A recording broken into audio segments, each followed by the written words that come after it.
নমস্কার বন্ধুরা, নীলগোপাল একাডেমির পক্ষ থেকে আপনাদের স্বাগত জানাই। আরও একটি গুরুত্বপূর্ণ আপডেট নিয়ে আমি আপনাদের সামনে হাজির হয়েছি। বন্ধুরা, আপনাদের যাদের 2002 সালের ভোটার লিস্টে নাম রয়েছে, তো আপনাদেরকে একটা ফর্ম ফিল আপ করতে হবে। বিএলওর দায়িত্বে যে সমস্ত আপনার এলাকায় বিএলওর দায়িত্বে যে সমস্ত স্যাররা রয়েছেন, ওনারা আপনাদেরকে একটা করে ফর্ম দেবেন। ওই ফর্মটি যত্ন সহকারে ফিল আপ করে একদিনের মধ্যে কিন্তু জমা দিতে হবে। আগামীকাল আপনারা কিন্তু এই ফর্ম পেয়ে যাবেন। তো বন্ধুরা, এই ফর্মে যদি কোনো কিছু ভুল হয়ে যায় তাহলে কিন্তু আপনারই সমস্যা। এই জন্য বন্ধুরা, ফর্মটি যত্ন সহকারে ফিল আপ করতে হবে। তো কিভাবে আপনারা ফর্মটা ফিল আপ করবেন তার সম্পূর্ণ পদ্ধতি আজকের ভিডিওতে আমি বিস্তারিত আলোচনা করব। সো বন্ধুরা, ভিডিওটি শুরু থেকে শেষ পর্যন্ত স্কিপ না করে অবশ্যই দেখবেন।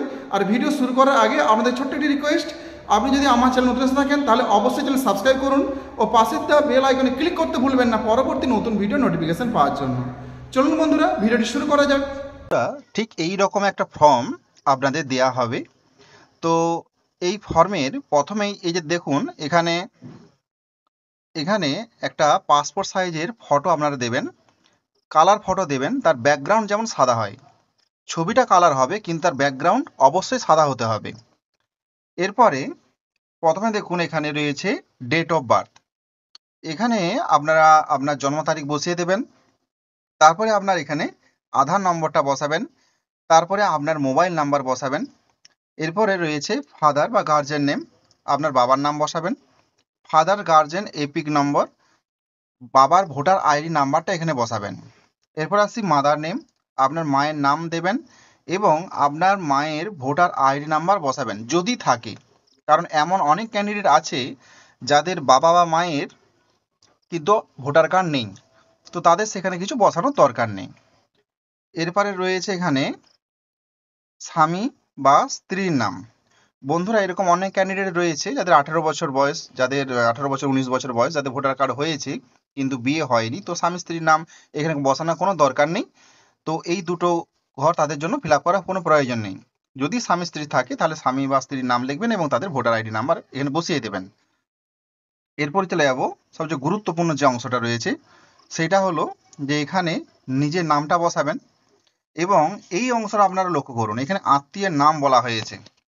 তো এখানে আত্মীয় বলতে আপনার বাবা মা, ঠাকুর দাদা বা ঠাকুমার নাম আপনি এখানে কিন্তু লিখতে পারবেন। তবে যার নামটা এখানে লিখবেন তার ভোটার আইডি নাম্বার কিন্তু এখানে দিতে হবে। এরপরে এখানে আপনি আপনার বাবার নামটা লিখবেন এবং রিলেটিভ নেম, এখানেও বাবার নামটা লিখবেন। লেখার পরে সম্পর্ক কি রয়েছে সেই সম্পর্কটা এখানে লিখবেন। এরপরে ডিস্ট্রিক্ট, জেলার নাম লিখবেন, 2 জায়গায় লিখবেন এবং রাজ্যের নাম 2 জায়গায় লিখবেন। তারপরে বিধানসভার নাম্বার ও নাম দুটো জায়গায় একই রকম জিনিস লিখবেন। বন্ধুরা, এটা বাংলায় আমি দেখাচ্ছি আপনাদের, তো আপনারা কিন্তু ইংলিশে এটা ফিল আপ করবেন এবং ক্যাপিটাল লেটারে ফিল আপ করবেন, তাহলে কিন্তু ওনাদের এটা এন্ট্রি করতে সুবিধে হবে। এরপরে এই নিচের দিকে দেখুন সবচেয়ে গুরুত্বপূর্ণ জিনিস, সেটা হলো বিধানসভার নাম্বারটা এখানে বসাতে হবে। তারপরে বুথ নম্বরটা এখানে বসাবেন, ক্রমিক নম্বরটা এখানে বসাবেন। সেম জিনিস কিন্তু এই কটা ঘরেও কিন্তু আপনাদের বসাতে হবে। ব্যাস, এই কটা জিনিস আপনাদের ফিল আপ করতে হবে। ফিল আপ করার পর এখানে একটা সিগনেচার করতে হবে। এখানে সিগনেচার করতে হবে, যদি কেউ সিগনেচার করতে না পারে তাহলে সে টিপ সই দিয়ে দিবে।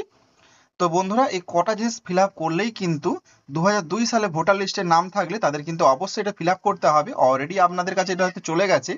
এই ফর্মটা বিএলও যে দায়িত্বে রয়েছে, যে স্যার দায়িত্বে রয়েছেন, উনি নিশ্চয়ই আপনাদের প্রোভাইড করে দিয়েছেন। তো অবশ্যই কিন্তু যে কটা জিনিস বললাম এটা অবশ্যই কিন্তু আপনি নিজে থেকে ফিল আপ করতে পারবেন, কারো সাহায্যের প্রয়োজন নেই। তবে ইংলিশে এটা ফিল আপ করবেন, ক্যাপিটাল লেটারে ফিল আপ করবেন এবং কালো বল পেনে ফিল আপ করবেন, তাহলে সুবিধা হয়। কারণ এটা দেখে দেখে কিন্তু কম্পিউটার এটা এন্ট্রি করা হবে।